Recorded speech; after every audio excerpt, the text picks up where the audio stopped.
Raja Pedang, Jilid 3, Episode 3, karya Asmaraman S. Ho Ping Ho. Sudahlah, pendeknya aku tidak rela anakku menjadi istri seorang laki-laki yang bergulung-gulung dengan wanita cabul. Dapat dibayangkan betapa kaget dan sedihnya hati Xian Hua. Akan tetapi ia masih menahan-nahan perasaan dan bertanya sambil lalu, aneh sekali kenapa orang bisa begitu tak tahu malu, ayah. Di manakah ayah melihatnya? Mereka itu. Di mana lagi kalau tidak di Telaga Pokyang? Bermain perahu, bernyanyi-nyanyi, minum-minum, pendeknya, terlalu. Ayah ini menyumpah-nyumpah dan kembali menyatakan besok akan berangkat ke Hoa San untuk minta ketua Hoa San membatalkan perjodohan Xian Hua dengan Kui Xin. Akan tetapi pada keesokan harinya, Liam Ta membatalkan kepergiannya ke Hoa San karena melihat bahwa anak gadisnya telah pergi secara diam-diam malam hari itu. Pikirnya dengan hati duka, kasihan kau, Xian Hua. Kau tentu pergi menyusul ke Pokyang untuk menyaksikan dengan mata kepala sendiri. Lebih baik lagi, lebih baik kau menyaksikan sendiri agar tidak penasaran hatimu. Dugaan Liam Ta memang benar.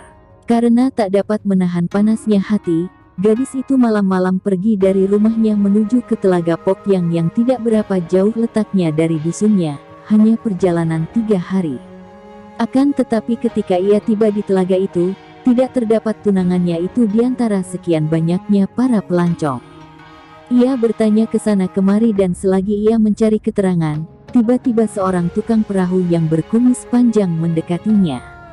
Nona hendak mencari siapakah? Xian Hua berterus terang, aku mencari seorang teman, wanita cantik yang berpesiar di sini bersama seorang pemuda yang ia tak sudi menyebut tampan dan menambahkan, yang mukanya putih. Tiba-tiba tukang perahu itu nampak sungguh-sungguh dan berkata perlahan-lahan, apakah wanitanya itu seorang anggota Pek Lian Pai Partai Teratai Putih? Xian Hua terkejut. Pada masa itu, di mana negara sedang kacau dan banyak perkumpulan rahasia bertujuan merobohkan pemerintah, nama Pek Lian Pai amat terkenal sebagai perkumpulan besar yang berpengaruh. Sebagai seorang pendekar tentu saja Xian Hua bersimpati terhadap perkumpulan Pek Lian Pai ini, maka dapat dibayangkan betapa kagetnya mendengar pertanyaan si tukang perahu. Ia meragu, mungkin demikian. Apakah kau melihat mereka? Yang laki-laki muda tampan bermuka putih, menggantung pedang di punggung seperti nona sekarang ini, bukan? Ya, tukang perahu itu tertawa. Pengantin baru seperti mereka itu kemana lagi kalau tidak berpesiar ke tempat-tempat indah. Kebetulan sekali ketika mereka berpesiar di sini, mereka selalu mempergunakan perahuku, Nona. Benar-benar pasangan yang cocok, mesra dan saling mencinta. Ngaco.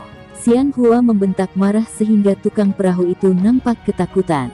Katakan saja, di mana mereka berada. Nona yang pakai teratai putih di rambutnya itu, dan pemuda tampan itu, kemarin sudah pergi dari sini. Menurut yang kudengar dari percakapan mereka, si pemuda hendak mengajak Nona itu pergi ke dusun Lem Bicung, dan Xian Hua tidak melanjutkan pendengarannya, ia berkelebat pergi dan lari cepat menyusul, kembali ke Lem Bicung. Ia tidak melihat betapa seperginya, tukang perahu berkumis panjang itu tertawa mengejek. Alangkah mengkalnya hati Xian Hua ketika ia tidak dapat menyusul dua orang itu, buktinya sampai di dusun Lem Bicung, ia tidak melihat dua orang itu dan dapat dibayangkan betapa marah dan kagetnya ketika ia melihat ayahnya sudah rebah dengan luka-luka parah pada tubuhnya. Ia datang tepat di pagi hari dan ternyata ayahnya malam tadi diserang orang. Siapakah yang menyerangnya? Sumoy. Dan apakah ayahmu meninggal akibat penyerangan itu? Tanya Kuatin. Siong yang sejak tadi mendengarkan penuturan adik seperguruannya itu dengan sabar. Hong dia suruh main di luar rumah karena dia rasa kurang baik anak-anak mendengarkan urusan besar. Liam Xian Hua menyusut air matanya. Ayah hanya dapat bertahan sehari saja, tua Suheng. Luka-lukanya berat dan itulah yang membuat hatiku amat sakit. Ayah menderita 3 macam luka. Yang pertama adalah tusukan pedang dekat leher, kedua adalah luka karena sebatang paku berkepala bunga teratai putih. Pek Lianting paku teratai putih, diam-diam Kuat Tin Siong terheran-heran karena itulah paku tanda rahasia anggota perkumpulan Pek Lian Pai. Dan luka yang ketiga, tiba-tiba wajah Xian Hua pucat sekali. Yang ketiga adalah akibat pukulan Pek Le Jiu dari Kunlun Pai. Kuat Tin Siong hampir melompat saking kagetnya. Apa? Xian Hua berkata dengan sungguh-sungguh. Aku sudah memeriksa dengan teliti sekali, Su Heng. Tentu kau masih ingat dahulu Suhu pernah menuturkan secara jelas sekali tentang Pek Le Jiu Kunlun Pai itu termasuk tanda-tanda bekas pukulannya. Aku merasa yakin bahwa dada ayah telah dipukul orang dengan ilmu pukulan Pek Le Jiu, pukulan geledek dari Kunlun Pai. Dan murid Kunlun Pai yang terpandai menggunakan Pek Le Jiu adalah Guisin, kata jago pertama dari Hoa San Sieng ini sambil merenung. Betul, Tua Su Heng. Lian Xian Hua menangis lagi. Aku harus membalas dendam. Si keparat Sikwi, kalau belum membalas kekejamanmu, aku Lian Xian Hua takkan mau sudah. Hus, nanti dulu, Sumoy. Kau tenanglah.